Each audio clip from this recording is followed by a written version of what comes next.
Contraception या बच्चों की पैदाइश के दौरान वक्फे के लिए डिफरेंट तरह के तरीक़ों का इस्तेमाल किया जाता है, जिसमें सबसे आसान और इजीली अवेलेबल जो तरीका है वो कंबाइंड ओरल कॉन्ट्रासेप्टिव पिल्स या वक्फे के लिए जो गोलियां इस्तेमाल की जाती हैं वो हैं। इन गोलियों के बारे में ये सेशन करने का मकसद ये है क्योंकि बहुत से सवालात हैं, बहुत सी मिथ्स हैं जो कि सोसाइटी में बहुत कॉमन है कि अगर हम ये इस्तेमाल करेंगे तो वज़न बढ़ जाएगा या हम दोबारा कंसीव नहीं कर सकेंगे या दोबारा से बच्चा पैदा करने में मुश्किलात का सामना करना पड़ेगा। सो ये सेशन बनाया ताकि आप इस बारे में जान सकें कि कंबाइंड ओरल कॉन्ट्रासेप्टिव पिल्स या वक्फे की गोलियाँ एक्चुअली क्या हैं और ये किस तरह से काम करती हैं। आप देख सकते हैं कि ये कंबाइंड ओरल कॉन्ट्रासेप्टिव पिल्स या वक्फे के लिए इस्तेमाल होने वाली जो गोलियां हैं उनमें से एक कॉमनेस्ट ब्रांड है जो कि इजीली अवेलेबल है। इसके अंदर बेसिकली ईस्ट्रोजन और प्रोजेस्टेरॉन नाम के 2 हार्मोन्स होते हैं। ये वही हार्मोन्स हैं जो कि फीमेल बॉडी में नॉर्मली मौजूद होते हैं। अब सवाल ये होता है कि ये किस तरह से काम करती हैं।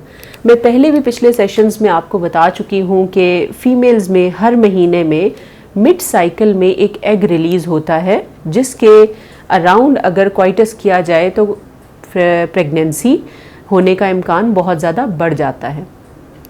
ये जो कंबाइंड ओरल कॉन्ट्रासेप्टिव पिल्स हैं ये उस एग के रिलीज़ को या अंडे के रिलीज़ होने को ख़त्म कर देती हैं, लिहाजा दोनों अंडेदानियों में से कोई एग रिलीज़ नहीं होता जिसकी वजह से कॉन्ट्रासेप्शन हो जाती है या पैदाइश में बच्चों की पैदाइश में वक्फे का अमल आ जाता है। एग की रिलीज़ को ख़त्म करने के अलावा ये टैबलेट सर्वाइकल म्यूकस को थिकेंड कर देती हैं, यानी बच्चेदानी के मुंह के ऊपर जो जेलीनुमा मादा होता है उसको थिक कर देती हैं, जिसकी वजह से स्पर्म्स यूट्रस के अंदर असेंड नहीं कर सकते और प्रेगनेंसी नहीं हो सकती।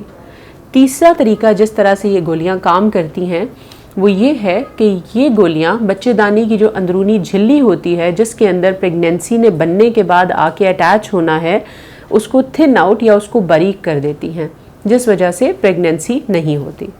आई होप सो कि प्रेगनेंसी को किस तरह से ये टैबलेट्स रोक रही हैं उसके बारे में आपको क्लियर हो चुका होगा। दूसरा सवाल जो बहुत कॉमनली किया जाता है वो ये है कि डॉक्टर साहिबा हम इस दवाई को किस तरह से इस्तेमाल करें। तो इसमें मैं पेशेंट्स को हमेशा रिकमेंड करती हूँ कि ये दवाइयाँ सिंथेटिक हार्मोन्स हैं, यानी लेबॉर्ट्री में तैयार किए गए हार्मोन्स हैं। सो इनको आपने खुद से इस्तेमाल करना शुरू नहीं कर देना।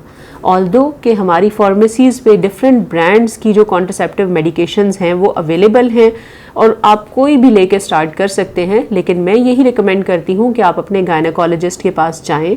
वो आपकी डिटेल्ड हिस्ट्री लेंगे, आपके फैमिली में कोई भी अगर प्रॉब्लम या बीमारी है जो कि चल रही है उसके बारे में पूछेंगे, फिर आपका एग्जामिनेशन होगा और उसके बाद आपकी सेहत के मुताबिक जो अप्रोप्रिएट मेडिकेशन है वो आपको एडवाइस कर दी जाएगी।